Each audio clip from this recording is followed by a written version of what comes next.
Hi guys, in this video we're going to be covering and decoding entire chapter 8 of the Bhagavad Gita. In chapter 8 there is one important point that is mentioned throughout its verses, which says what is the evolution of the universe. And by evolution of the universe, I'm not talking about how humans originated from apes into what we are in the 21st century. But by the evolution of the universe, we are here to understand about all the life species in this planet, and of course, most importantly, human life. And first question for that is, why are we born the way that we are? Like, why do we get the family that we get when we are born? This might sound like a very silly question, but you need to understand that every question is silly at first until we get an answer from it. For example, when Newton sat under a tree, when the apple fell down, he was the only one who questioned why did it come to the ground and not up back into the sky. It was a very stupid question until he discovered the law of gravity. That is much like the same way when we ask a question such as, why is our father our father? Why is our mother our mother? Now when I speak for this video, I'm sure that even my parents won't appreciate the fact where I question why are my parents my parents.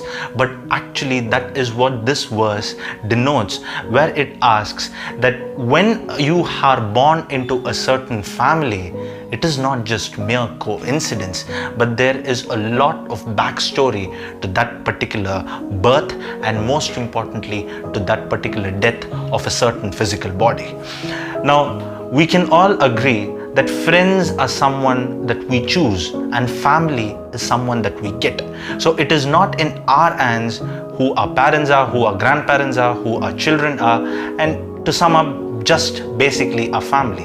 And many people do not really appreciate the family because they feel they are either inferior or superior to the name of their family. Now here, what we are talking about from the Bhagavad Gita standpoint is, when a person is born or when a person dies, or the entire action of the universe is run and ruled by the karmic existence that develops and envelops this whole cosmic planet. Now when we talk about karma here, we talk about the past action of not only the existing birth but also the previous birth of an individual. Now I cannot say for sure whether this really happens or whether it doesn't happen, because none of us have really experienced it. But according to the Bhagavad Gita, it just gives a theory that says that based on your past acts, it has an effect on who you were in your next birth. Now for example, we see many infants unfortunately pass away from the time that they were born. Now we might think, what mistake, what grave sin did an 8-month-old baby do? But here, when we look at these verses, suddenly it starts to make sense. The karmic existence and purpose of that particular infant in the previous birth could have been the reason. I repeat, could have been the reason. I'm not saying it definitely was. It could have been the reason for that child's murder or that child's particular death at that very young age. And that is why the Bhagavad Gita says, when you are really lucky for a certain birth, it means that you have all the opportunities for you to express your life. It doesn't mean geographical location. Now someone who is successful in a very underprivileged country would have a very beautiful family, and they would be able to enjoy as a family much like how anyone enjoys in a developed or first world nation. But this is not to say that just because of a birth we can take things for granted. Now this can happen in the reverse psychology as well, where sometimes our previous birth can have a huge boost for our life and we would be blessed with an excellent childhood. And then our existing birth, we would find a way to screw up our childhood totally. The perfect example for this is many children who are born to rich and successful parents somehow find a way to screw their reputation as well as ruin their parents' reputation, and thereby they live a miserable adulthood.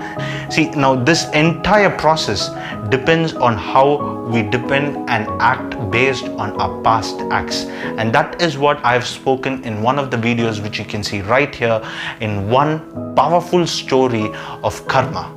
And this is the very reason why the Bhagavad Gita mentions through Karma Yoga not to get bound by any actions that you perform, so that you can remain outside this vicious circle of birth and death and all these karmic actions and happenings that happen in the world.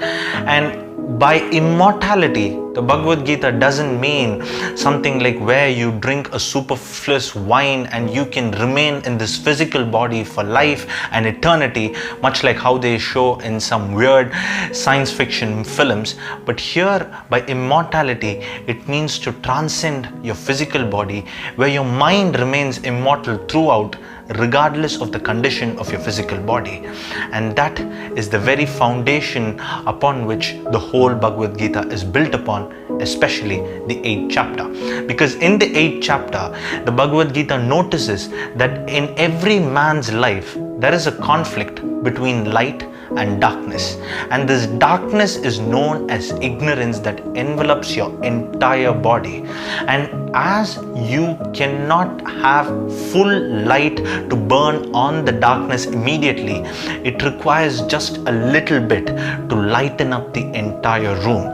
And that is what the Bhagavad Gita says, to have a little bit of light at the start to completely eliminate darkness in the future.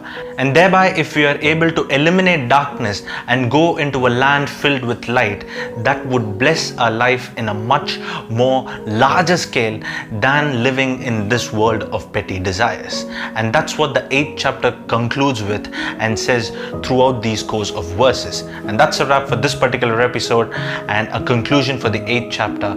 And I would see you guys in the next episode, and until then, it is goodbye, and of course, thank you for watching.